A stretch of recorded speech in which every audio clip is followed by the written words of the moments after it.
Hello dear students, कैसे हो आप सब। उम्मीद है आप सभी अच्छे होंगे और पढ़ाई कर रहे होंगे। स्वागत है आप सभी का आपके अपने YouTube channel study and learning with Tara Dhakad में। आज हम पढ़ेंगे राइबोसोम और वेक्यूल्स, दोनों साथ में कंप्लीट करेंगे। ठीक है, सबसे पहले मैं बता देती हूँ कि राइबोसोम की खोज किसने की थी। डिस्कवरी की बात की जाए तो राइबोसोम की खोज पेलाडे नाम के साइंटिस्ट ने की थी 1955 में। ठीक है, इसके बाद में इसके अदर्स नेम राइबोसोम्स के अदर नाम की बात की जाए तो इसके एक तो नाम ये है, पेलाडे पार्टिकल्स भी कहा जाता है इसको।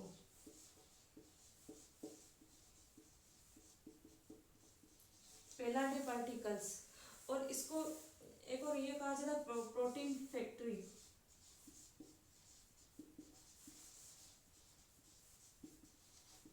ठीक है, अब मैं बता देती हूँ कि राइबोसोम कहाँ कहाँ पर पाए जाते हैं सेल्स में।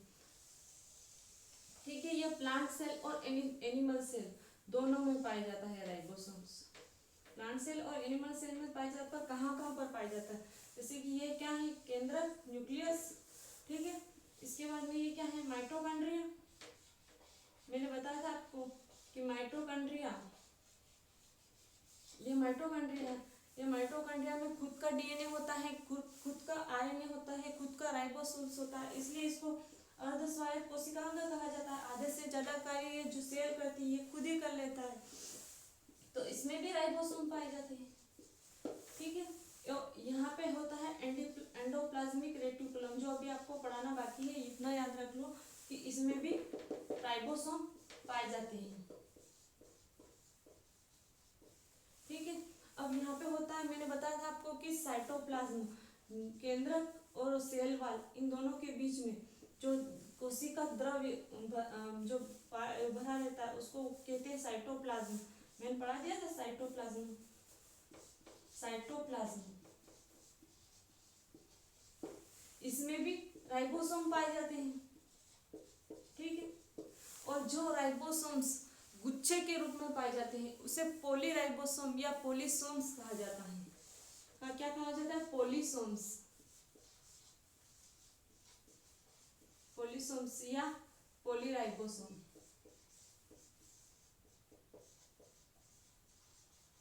ये मैंने आपको बता दिया स्ट्रक्चर के थ्रू कि राइबोसोम्स कहाँ कहाँ पर पाए जाते हैं। एक तो माइटोकॉन्ड्रिया में पाए जाते हैं, और साइटोप्लाज्म या कोशिका द्रव्य में पाए जाते हैं, और एक राइबोस इसमें एंडोप्लाज्मिक रेटिकुलम में पाए जाते हैं, जो आपको पढ़ाना है एंडोप्लाज्मिक रेटिकुलम। उसके बारे में बता दूंगी मैं एंडोप्लाज्मिक रेटिकुलम क्या होता है। ठीक है, अब इसके बाद में इसकी थ्योरी लिख लेती हूँ कि थ्योरी बता देती हूँ कि थ्योरी क्या क्या है। ठीक है, इसके बाद में मैं बता देती हूँ कि ये प्लांट सेल और एनिमल सेल दोनों में पाए जाते हैं। ये plant cell and animal cell, plant cell और एनिमल सेल दोनों में राइबोसोम पाया जाता है। ठीक है, इसके बाद बात की जाए तो ये राइबोसोम्स जो कोशिका होती है उसका सबसे छोटा कोशिकांग है। तो राइबोसोम्स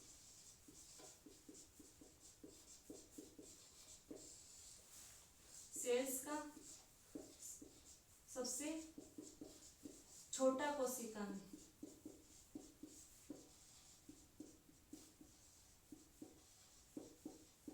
सबसे छोटा कोशिकांग है। इसके बाद में बात की जाए तो इसका कार्य क्या होता है, राइबोसोम्स का कार्य की बात की जाए तो इसके कार्य होता है, ये कार्य होता है कि प्रोटीन को सिंथेसिस करता है। प्रोटीन सिंथेसिस का कार्य होता है इसको, प्रोटीन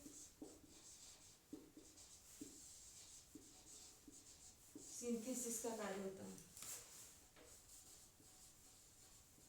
प्रोटीन सिंथेसिस का कार्य क्या होता है, राइबोसोम्स का होता है। अब क्वेश्चन ये पूछा जाता है एग्जाम में कि राइबोसोम्स किसके बने होते हैं, तो सबसे मैं बता देती हूँ, राइबोसोम्स आरएनए एंड प्रोटीन के बने होते हैं। इसके बाद में बात की जाए राइबोसोम्स की दो यूनिट्स होती है। एक तो दो प्रकार भी बोल सकते हैं इसको, दो यूनिट्स होती हैं। ठीक है, एक होती है 70 एस प्रकार के राइबोसोम, एस प्रकार के पाए जाते हैं और एक 80S प्रकार के राइबोसोम। दो प्रकार के राइबोसोम्स होते हैं। जो 70S प्रकार के राइबोसोम्स होते हैं ये पाए जाते हैं प्रोकैरियोटिक सेल में।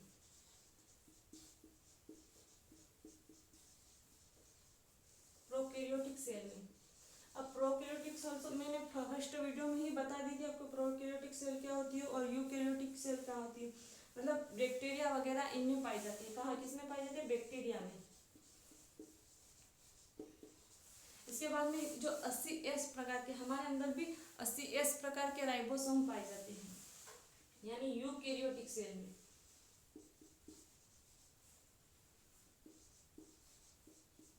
यूकैरियोटिक सेल में 80S प्रकार के राइबोसोम पाए जाते हैं।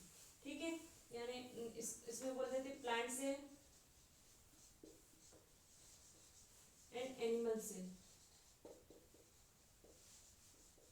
ठीक है, उम्मीद करती हूँ ये राइबोसोम्स कंप्लीट हो गया। जहाँ जहाँ से एग्जाम में क्वेश्चन पूछे जाते हैं वो सारा मैंने आपको बता दिया है। इसके बाद में अब हम पढ़ते हैं वैक्यूल्स।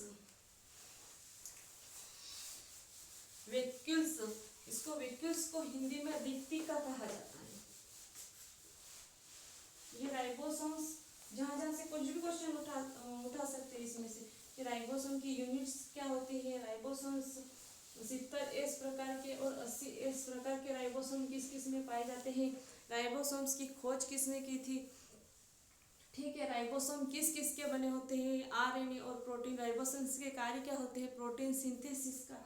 ये सारे क्वेश्चन यहाँ से पूछे जा सकते हैं। इसके बाद में बात की जाए वैक्यूल्स।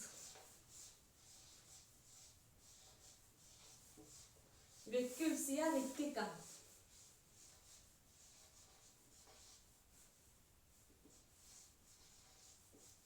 वैक्यूल्स या इसको रिक्तिका कहा जाता है। ठीक है, अब वैक्यूल्स और वैक्यूल्स या रिक्तिका को, जैसे कि रिक्तिका होती क्या है, जैसे कि मैं बता दूं, जहाँ स्थान रिक्त होता है वह स्थान जो रिक्त होता है उसे ही रिक्तिका कहा जाता है, यानी रिक्त स्थान।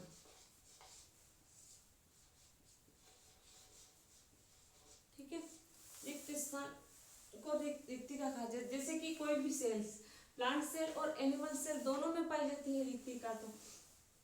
तो जैसे कि मैं ये बना लेती हूँ, ये है प्लांट सेल और ये है एनिमल सेल। ये ओरल डायग्राम बना रही हूँ, ऐसा एनिमल सेल ऐसे होती नहीं है वैसे। ठीक है, तो ये प्लांट सेल और ये एनिमल सेल। जैसे कि प्लांट सेल में रिक्तिका होती है ना, वो बड़ी बड़ी होती है, आकार में बड़ी बड़ी होती है, ऐसी रिक्तिका होती है प्लांट सेल में। ठीक है, ये प्लांट सेल में इस प्रकार की रिक्तिकाएं पाई जाती है। ये दो या दो से अधिक, इतनी भी नहीं होती है। इसके बाद में जो एनिमल सेल्स होती है उसमें रिक्तिकाएं छोटी छोटी होती है आकार में। ये इस प्रकार की छोटी छोटी रिक्तिकाएं पाई जाती हैं। और हाँ, प्लांट सेल में रिक्तिकाएं बड़ी होती है लेकिन इसकी संख्या कम होती है, जबकि एनिमल सेल में रिक्तिकाएं छोटी होती है लेकिन इसकी संख्या ज्यादा होती है। ठीक है, ये इतना समझ में आ गया होगा। अब रिक्तिका का कार्य क्या है, ठीक है, वो मैं आगे थ्योरी में बता दूंगी रिक्तिका का कार्य क्या होता है। और हाँ, ये जो रिक्तिका होती है ना, इसके चारों तरफ एक झिल्ली पाई जाती है जिसे कहा जाता है टोनोप्लास्ट। टोनोप्लास्ट या रिक्तिका कला,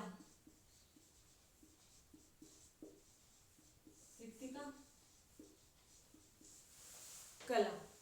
ठीक है, ये तो बता दिया मैंने आपको। एनिमल सेल में बड़ी पाई जाती है, प्लांट सेल में बड़ी पाई जाती है, एनिमल सेल में छोटी पाई जाती है। एनिमल सेल में संख्या ज्यादा होती है, प्लांट सेल में इसकी संख्या कम होती है।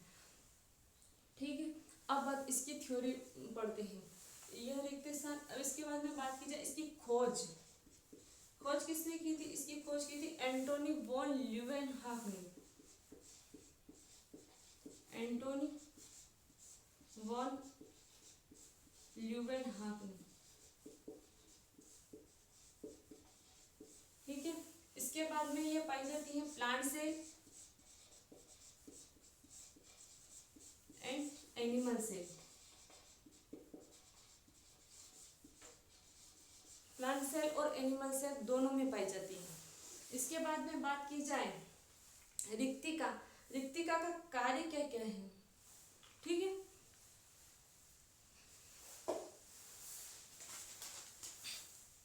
रिक्तिका का कार्य क्या क्या है।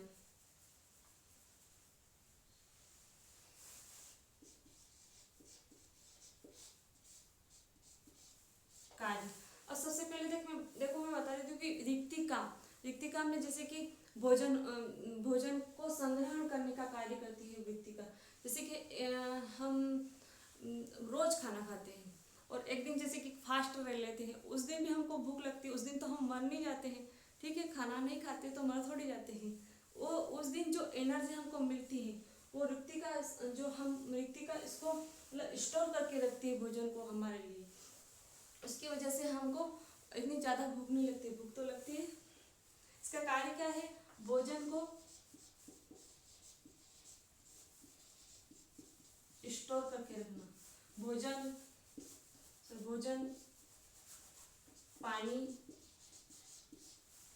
पानी उत्सर्जी पदार्थ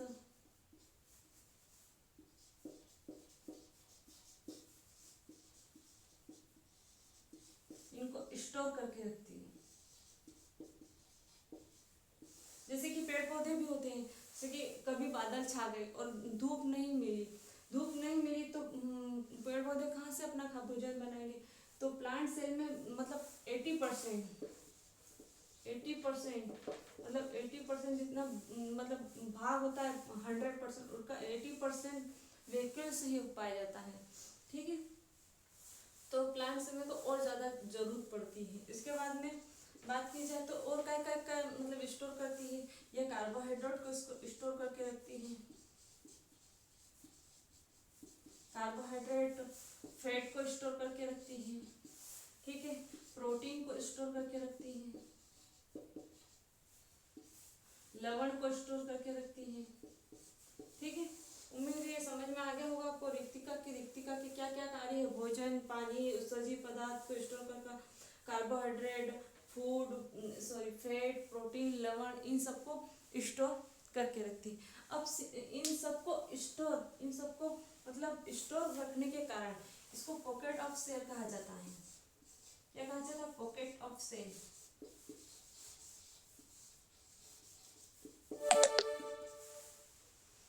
ठीक है, पॉकेट ऑफ सेल्स भी कहा जाता है इसको। उम्मीद करती हूँ ये क्लास समझ में आ गई होगी और आपको अच्छी लगी हो तो लाइक करें, शेयर करें, सब्सक्राइब करें।